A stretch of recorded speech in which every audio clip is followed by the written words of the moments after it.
Shalom, Bapak, Ibu, dan saudara-saudari yang dikasihi Tuhan.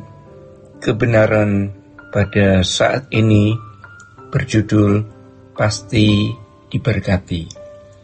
Orang yang setia pasti diberkati Tuhan. Maka jangan melawan Tuhan. Kelihatannya ketika kita melawan Tuhan, keadaan kita baik-baik saja. Tetapi suatu hari, cepat atau lambat, kita harus menuai apa yang kita tabur. Sebaliknya, kalau kita tidak melawan Tuhan, walau kelihatannya Tuhan tidak menghargai sikap dan perbuatan baik kita, tetapi suatu hari, cepat atau lambat, kita akan mendapat perlakuan istimewa dari Tuhan. Dengan cara apa seseorang melawan Tuhan? Yaitu ketika dia berbuat sesuka hatinya sendiri, tidak menjaga perasaan orang, tidak peduli apakah orang rugi, sakit hati, kecewa atau luka. Yang penting dia puas. Saudara-saudara, jangan kita berpikir salah tentang Tuhan. Banyak agama memandang Allah, ilah, dewa-dewi mereka seakan-akan membutuhkan sesuatu dari umatnya, sehingga mereka bersikap demikian kepada dewa-dewi, ilah, dan Allah mereka.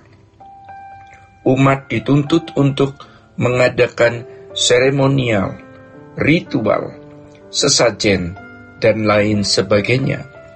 Pemikiran orang beragama seperti ini tidak boleh ada di pikiran kita, sehingga kita bersikap demikian kepada Allah kita. Allah kita adalah Allah yang menciptakan langit dan bumi, yang menyebut diri sebagai Allah Abraham, Ishak, dan Yakub atau Elohim Yahweh. Allah tidak membutuhkan apa-apa dari kita. Dia memiliki segala kekayaan, tidak perlu sesajen atau sesuatu sehingga Allah perlu menuntut kita. Dia Allah yang juga menjadi Bapa kita. Allah hanya ingin kita berkeadaan baik-baik, itu saja. Tetapi kita tidak bisa berkeadaan baik-baik kalau kita tidak hidup menurut tatanannya. Jadi, kalau kita tidak hidup dalam tatanannya yang sama dengan melawan Tuhan, kita celaka.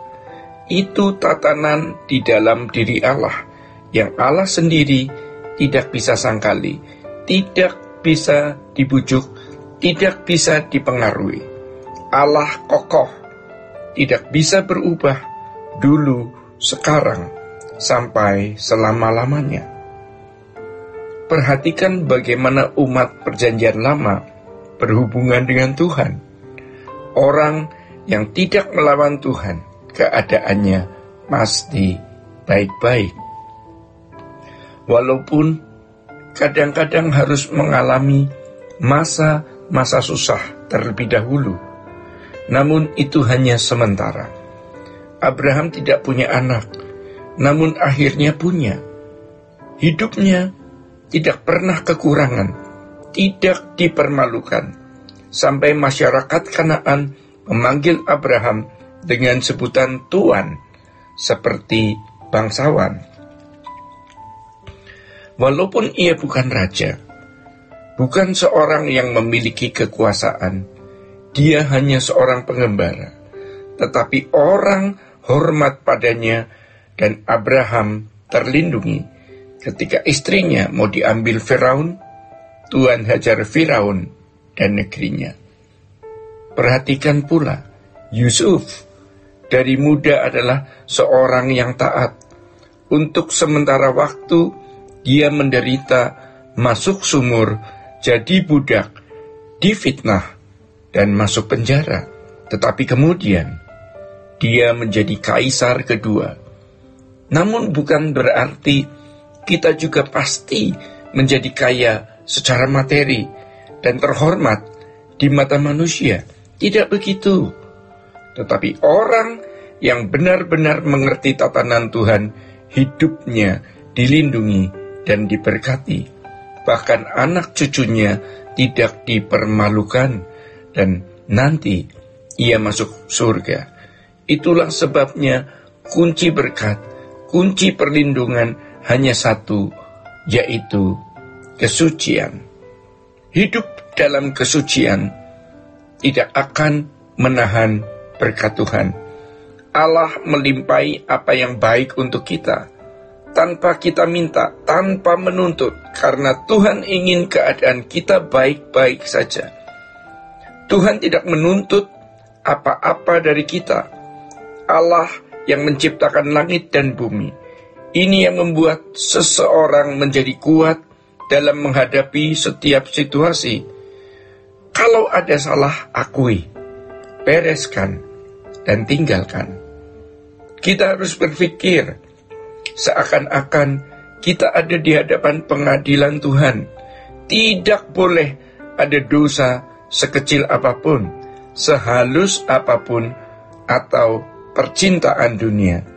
Jadi saudara-saudara, berkat atau kutuk kita, keadaan baik atau buruk kita, tergantung sikap kita terhadap Tuhan. Ini urusannya ke atas. Kalau urusan ke atas, beres. Keadaan kita baik-baik. Kalau urusan kita dengan Tuhan tidak beres, jangan harap keadaan kita baik-baik. Karena berarti kita melawan Tuhan. Maka jangan menunda pertobatan. Jangan menunda untuk hidup suci. Kalau penundaan-penundaan itu berlangsung terus-menerus, akhirnya kita membatalkan. Batal hidup suci, tidak pernah hidup suci. Jangan sampai kita tidak punya kemampuan melawan dosa, sehingga terus terikat di dalam dosa. Kenapa?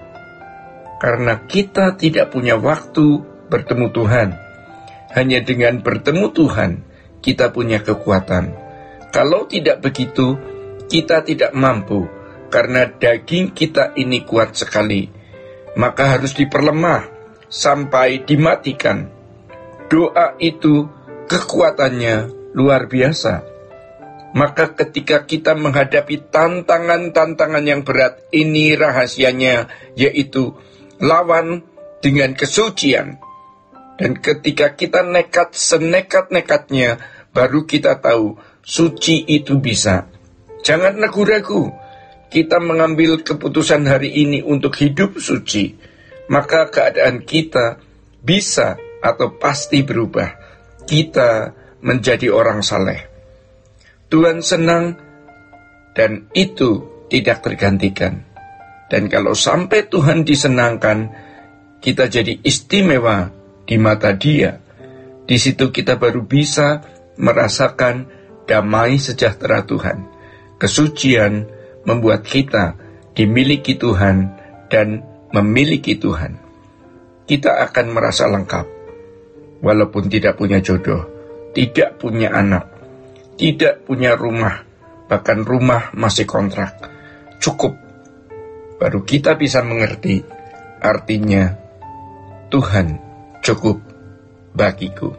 Bapak, Ibu, dan saudara-saudari yang terkasih di dalam Tuhan, demikian kebenaran pada saat ini. Tuhan Yesus memberkati. Sola Gracia.